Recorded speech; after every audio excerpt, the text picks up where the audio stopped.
Welcome back, everyone. This is the RecPoker Podcast. I'm your host, Chris Jones, filling in for Jim Reed. You're stuck with me for one more week in the Forums edition. Jim will be back next episode to take over the reins. As always, we are sponsored by the Running Aces Hotel, Racetrack, and Casino, and this is our Forums edition. So you are joining us to talk about strategy. What are the things kind of on your mind as you're going to the tables, taking out each other's chips, and trying to get better as we go? And tonight we have a post by relatively new member to RecPoker, goes by the name OutFocusMetal, and we'll talk about that hand in just a second. But before we jump into that, the RecPoker is nothing without our RECing Crew members, and I'm joined by a few of them tonight. RECing Crew, why don't you introduce yourselves before we get into this post? Hi, I'm Keith Brandt, and that's Monkey System everywhere. I'm Kim Kilroy, Fergie56 in the home game, PetBet_33 on Twitter. And I'm Rob Washam, and I'm Rabman50, just about everywhere. All right, and tonight we've got a pretty interesting hand, a pretty interesting spot for our OutFocusMetal poster. They write, this is a wild hand from a $5 mini marathon played on Stars. So they had 1,000 runners, and they're down to the last 200 with 188 paid. So we're 12 away from the money. We've outlasted 800 other players, and we've just kind of got a crossover into the finish line here. Blinds are 750, 1,500 with a 150 ante.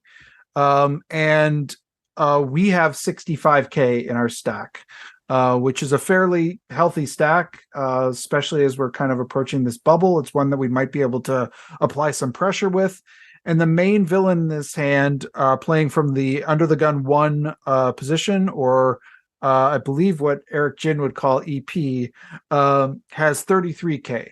So they're probably got a stack that's going to survive this bubble, especially with this many players, but they're getting a little bit lower, and they're definitely feeling some ICM pressure. And I think we're going to talk about whether they are feeling ICM pressure or not. They should be, but sometimes players who aren't, or who should be feeling ICM pressure, may not be. And we've got to adjust to those kinds of players as well. So that might come up in this hand. But our OutFocusMetal writes, the table is playing fairly passive. Hero has opened their range a little and is targeting the mid stacks as the bubble is close. No proper reads on the villain other than they've been tricky, e.g. check raising or limp, 4-bet shove pre, but my memory isn't so great, so that might be wrong. Well, fair enough. This is why I hope you have something like a poker tracker or something, so you can actually go back and review these spots, because our memories will play tricks on us. Further, OutFocusMetal writes, there were a number of very passive players at the table, so no real strong reason to go after the big stacks with speculative hands. So before we get into this actual hand, anyone want to comment on this dynamic that's been laid out? 200 left, 188 get paid. We're sitting there with a pretty healthy stack. Thoughts about your approach in this kind of situation? I think at this buy-in level, I'm not going to give my opponents a lot of credit for being ICM aware, because I've been in many tournaments, even much bigger than that, where the people play the same as they would at the beginning of the tournament or in the mid stages of a tournament. So I think giving people credit for being ICM aware is not going to help you more than it's going to hurt you. I would say that may be true, but I find, or when I was playing on PokerStars, that people were generally better players, especially when you got down in these large field $5 tournaments closer to the money. We've weeded out all the bad players. We've got good, fairly decent players left.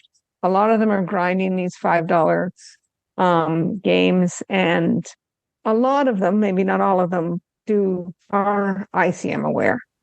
In my experience with playing in those fields, I would say the $5 on PokerStars is more like the $150 live tournaments. Okay. And one of the differences I often think about too, in terms of ICM, like ICM is a thing. It's most significant as we're approaching right now, like the bubble and approaching a final table. And one thing I think that is different about players who, even if whether they're ICM aware or not, most players, even if they don't even know what ICM means, they know what a bubble is, right? They know what the bubble is, and they know as the bubble approaches, I'm going to get a little bit tighter if I'm shorter, because I'm going to try to survive. I'm going to try to get past this bubble. They might not be aware that what they're doing is actually shifting their game due to ICM pressure, all that kind of stuff, but they are aware that I'm going to change my strategy a little. So there is that sort of thing that's going on. Okay, so but in that context, this under the gun one player opens to just above a min open. In this, it's 750, 1500 from a stack of about 32,000. They opened to 3150, and it folds to us in the cutoff, and we are holding the ace of clubs and the seven of clubs in the cutoff, with three players behind us, two of which cover us. Both blinds cover us. We obviously cover the player who's just opened. Okay, we're approaching this bubble. We've got position on this opener. What are your thoughts with a hand like a seven of clubs? I personally find that when an early position player with only 22 big blinds opens, they're probably very strong. They're not going to be opening light in this sort of situation, as far as I'm concerned, especially when they're opening into the biggest stacks at the table are in the blinds. So it's like a suicide run if they're opening light. Mm-hmm. So I would probably just be throwing anything less than maybe ace 10 suited. I would play anything less than that. I would be throwing in the muck. An ace queen offsuit. So other than that, I would be throwing this away. Yeah, I like that personally as my preference. I think my and this might seem counterintuitive, because like this might be, if this is just the beginning of a tournament, we're just playing chip EV, I might flat here, a decent amount with this holding. But actually, my second choice here is a 3-bet. I like a 3-bet here because we're going to lock out the stacks, or if they come over the top, it's just an easy fold. But we're going to lock out those stacks, those players in the blinds from coming along, and we put an enormous amount of pressure back on the original opener. So I think I like a fold first, I like a 3-bet second, and I like a call last. In this scenario. Yeah, I don't disagree about the 3-bet. I like that idea as well. The problem here is when we 3-bet, we're priced in to call the shove from 22 big blinds. Oh, I see. Against the original opener, you're talking, yes. not against the other. Okay. No, okay. Against the original opener. Yeah. Right. And then the other factor here is a call in this situation with this holding. It's speculative. It's you're playing for implied odds here, and villain stack does not support the implied odds that you're playing for. That's another argument against the call here. Yep. Yeah. So I think this is one that actually this is one where we're getting towards the bubble, and it's one of the things I think that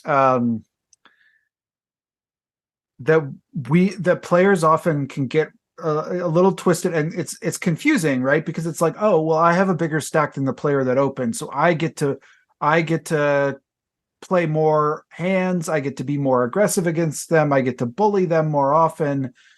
And that's true to a certain extent, but we still have to pick our spots very carefully in this situation, particularly because at this table, there's a number of stacks that are either equal to ours or cover ours. So even though we can apply enormous pressure to them, there's a lot of pressure that can be applied to us.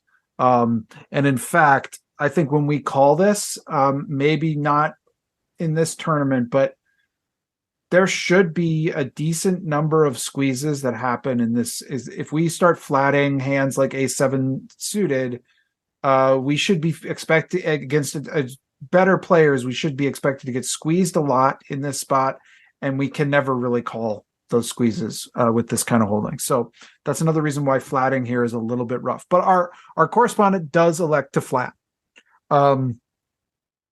And so we go to a flop. We do get folds behind us, which is great, because one of the terrifying things about flatting in this situation is that it really does invite a lot of players to the party. But we do end up going heads up. This is an ideal situation. We're now in position against a player that we cover.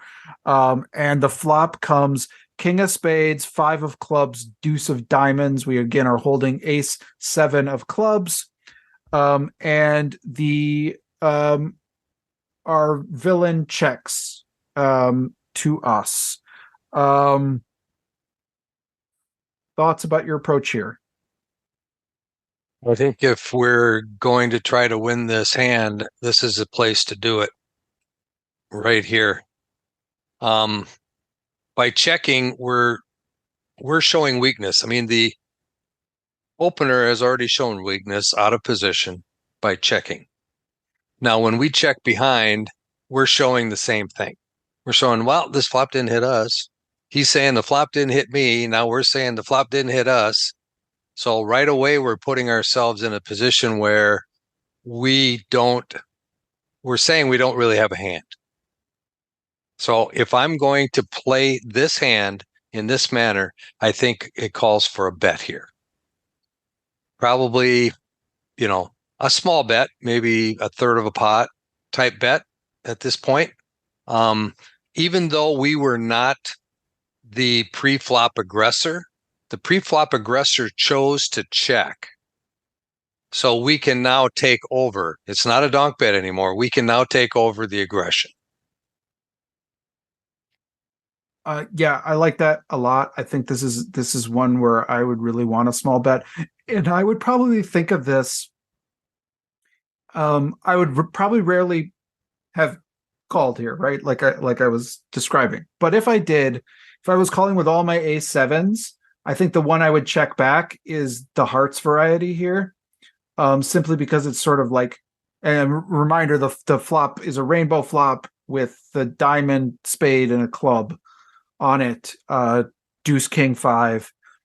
One of the reasons I think continuing here, number one, is we're closing out our player, putting an enormous pressure on them. Even small bets in this situation when we're on the bubble, we can represent this king very well, but we also have 2 back doors toward a straight and towards a flush, a nut flush, with any of the other holdings besides hearts. So even though we have not really flopped that great here, we still have ace high. And even if we're behind, which is quite likely, by the way, like we're behind by a lot of ace X here. If our opponent, as Kim was describing, is opening strong, they probably have some pairs that are under the king, and they probably have a lot of ace X in their range. And so we're behind a lot, but we can catch up more significantly with a hand like the ones I'm describing. So I like a small bet here a lot. I think this is the spot in the hand where we can just get a lot of those better ace X to fold. And maybe I don't know. I totally agree. Yeah. Yeah, I totally agree with you. I think that while we have so many back doors and so many cards that can be good for us on the turn when we'll get to barrel again, that this is the spot in the hand where we want to make a play for this pot. Yep. And for planning ahead, if seat 6 there does call our bet, we're almost done with it unless we even if it turns an ace, we could be out kicked easily. And we're practically done with it. If it turns a club, we'll wait and see what happens.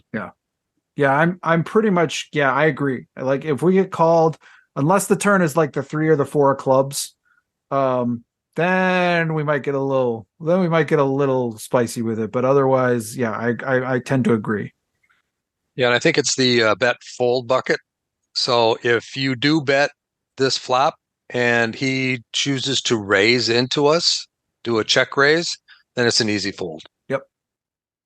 But our correspondent elects to check back, which, it's not that strong of a holding. I understand maybe saying maybe my ace high is good. I can beat maybe an opening, like, there aren't that many things that our opponent is going to have opened, I think, in this spot that we're actually ahead of with our ace high, but maybe there's like a queen jack suited in there. Maybe there's a jack 10 suited in there. So the turn comes with the 10 of diamonds. So now we have 2 diamonds on the board. The board is now 2 of diamonds, king of spades, 5 of clubs, 10 of diamonds. And our opponent now leads out with a very small bet, about a quarter pot size bet, maybe 30% pot size bet, into about a 10K pot. And it is on us. And let me tell you what our correspondent does, and we can talk about what we do next. Our correspondent elects to raise in this spot. They raise about 4x to about 10.5K, thinking perhaps that initial check showed a lot of weakness, and now they're just taking a stab to try to win the pot, I think is probably what's going on here. Thoughts on this spot, thoughts on how you would approach this and where we go from here, what you think of either this raise. Are you folding to this small bet? Are you calling it? Are you raising it? What are you thinking? Well, I personally am probably folding to this small bet. I mean, we've shown weakness. The 10 of diamonds helps us not at all. We have no more of our backdoor draws are in play anymore. All we have is an ace, and like somebody already mentioned, if we do get an ace, we're probably going to be out kicked. So at this point in time, we have no hand whatsoever. I don't know what hand we're representing with the 10. That's the other problem, right? I think that's the bigger problem for me. I mean, are we representing that we have 2 big diamonds, maybe? Are we representing that we now picked up a flush draw? I don't know that that's really, I think even if I had picked up a flush draw, I think a call would be more in play. And just one more small nitpicking item. He mentioned that the under the gun +1 raises to 27-22. And that's actually a bet. It's not, because no one has bet on the turn yet. So you can't raise until you've made a bet. So just for clarification purposes, for the next time we post, we should say the under gun 1 bets 27-72. Just to be nitpicky. Sorry. Yeah, no, it's a good point. And so, yeah, I mean, I think to me, what we're representing is pocket 10s exactly. And I maybe that I don't know that we have a lot of raises here. Like, even if I have pocket 10s, I might want to like see if this player is going to bet the river. I've got position. Maybe I've got queen jack of diamonds. Maybe that's an interesting raise. But if I've only got that, should I even be raising with that? I just don't know that we have that many raises here after we check the flop. And that's one of the things that makes this raise, I think, a particularly challenging one to get through, really. And the fact that we don't have hardly any raises here means that we have hardly any bluffs. We got even less bluffs. Right. Despite the sizing here, we still got a lot less bluffs than raises, which are very scarce here to begin with. Yeah. So and one of the things I think that this speaks to for me is when we're thinking about these moments. Now, number one, ICM should sort of like play into this. And I think sometimes there is this sort of like notion, I think, with ICM that I get to apply a lot of pressure here. And I think some people that internalize that into I get to raise with nonsense here. And I think we still need to be really cognizant of like how we're approaching these spots and not necessarily it gives you it does give you some permission to attack a shorter stack with bluffs, but they still have to be carefully constructed bluffs. And this feels like a spot that is a tough one to come up with too many bluffing hands. I guess there's like does ace 4 and ace 3 of diamonds, are those good bluffs here? Is maybe ace 5 of diamonds is an interesting bluff here. I don't know. There just aren't that many bluffs in our range. So if there's no bluffs, what are our value hands here? Is it king 10? And does king 10 call pre-flop? It would have to be like king 10 of clubs or king 10 of diamonds, maybe. You might call with or king 10 of hearts. Yeah. So we have king 10. We have pocket tens. What else do we have as value that we didn't bet on the flop? Kings, pocket kings. But pocket kings would probably 3-bet. Probably, right? Right. I mean, unless and the only reason we wouldn't is like we're really thinking we're going to get squeezed a lot, right? And we want to trap, but I don't really love trapping in these bubble spots anyway, because I think you can just I love trapping in certain situations, but I like to just play pretty clean in these kind of like spots. So, right. So the fact that we have very few value hands, like Keith already mentioned, means we have almost zero bluffs in our range. So, yeah, and it means that I think we're in the kind of the value that we're talking about. We have is not value that we're really raising with, right? Like we might have like Jack 10 suited, Queen 10 suited. I would give like Queen Jack of diamonds would be like one of the only hands that I would raise this turn with as a bluff.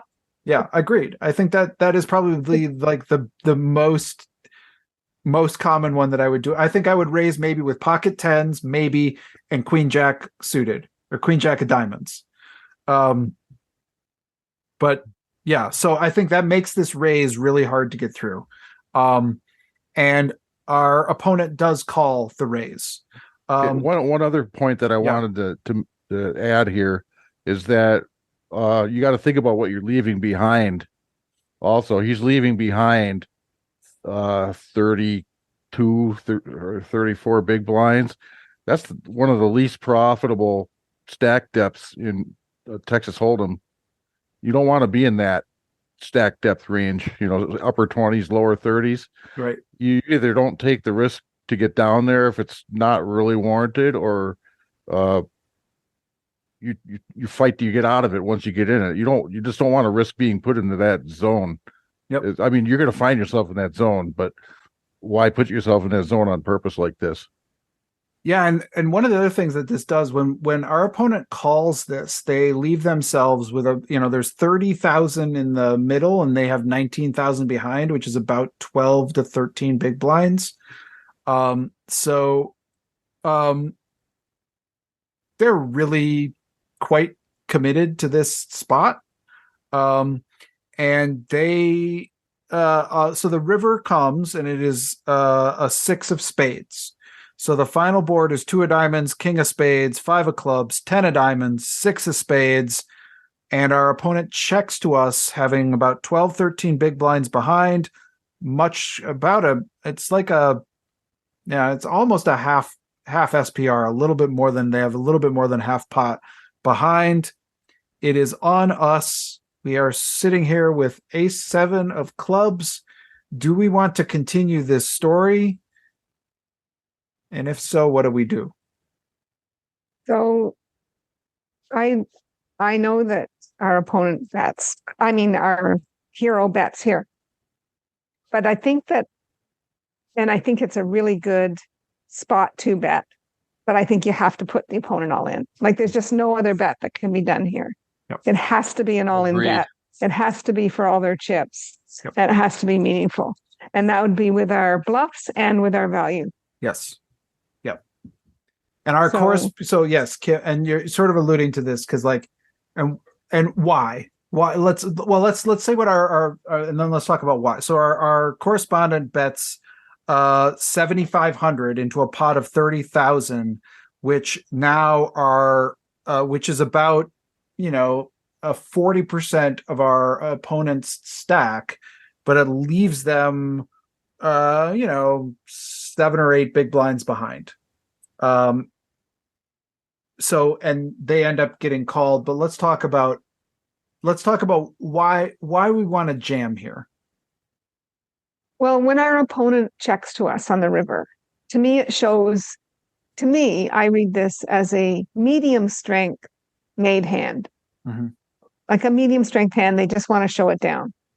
So I think we can get them off of this hand with a shove. And because we've taken this route with our hand, we've taken the actions that we have with it. The shove makes sense here because we've raised on the turn and now we can shove this river. So when we've made the raise on the turn, I think this makes this a pretty easy shove with all of our hands that we're at this river with, all of them. And especially when a blank comes here. Yep. And particularly because of the bubble, right? We are threatening not only their tournament life, but we are threatening them as they approach the bubble, and they can still fold their 12 big, fold right here with their 12 big blind stack and probably, cockroach their way into making the money. And we want to threaten that rather than give them the option of oh, well, I've got that marginal hand. Let's see. Because we're giving them an amazing price when we bet so small here. So I have to say, I really like our correspondent's instinct to bet here. I really, really like it when they find themselves on the river on this spot and they get checked to on the river. And we just have to work on our sizing. Yep. Yep. On a board this uncoordinated with the action that we've seen so far, I don't think our opponent has a king. Mm-hmm. We possibly have a king with maybe a mediocre kicker or something. We go all in and he's going to have to fold his ace queen. Yep. I mean, because up till now you can call down with an ace high with this uncoordinated of a board where you can almost take kings out. Well, I think he has to fold his 8s, his 9s, maybe even some 10s. I think 10s. I think he has to fold a lot of stuff. Yeah, if we go all in. But with the small bet, he can call with ace queen. Right. And I think that's because it's a spoiler alert. But the villain does call and has ace queen of diamonds. So they turned both a gut shot to the straight and a diamond draw, then found themselves on this river. And I think they rightly, even though they're in this ICM spot, there's so much chips in the middle here, and we can have bluffs. We can have bluffs that ace queen beats, and because we didn't put that ultimate pressure on them, they were able to find that call. I think that they fold to a jam with this spot. Maybe I'm wrong. Maybe they're like, this is a good hand, and they're frustrated they didn't hit their flush and they call anyway. I have seen that happen too, and I get surprised in those spots. When we jam here, we're only jamming 19,000 into 30,000. So we only have to get a fold a certain percentage of the time, and we're definitely going to get it way more than that percentage of the time. I can't do these gorilla maths on the go, but I know that we have the odds there. No, you're absolutely right. Absolutely right. What's also funny, just one aside here. If we're bluffing with a diamond draw, the fact that the villain has ace queen of diamonds makes our hand look stronger. Yeah, it does. Because we have fewer bluffs. We don't have the ace of diamonds. We don't have the queen of diamonds. So our hand should look even stronger to somebody holding those two cards because we can't be bluffing with that many flush draws. Yeah. And this would be like almost one of the automatic, like just dump, ejection things. But I think our correspondent, is wondering, I think he writes, please feel free to comment on the questionable play, how readable you feel my line betting is. But I'm really after his insight on how ICM should influence the call from the villain on the river. My bet size was precisely at what I thought left them with no call option, either a shove or a fold. If I've got a good chunk of bluffs in my range, are there any calling hands in villain's range that aren't rendered redundant due to ICM?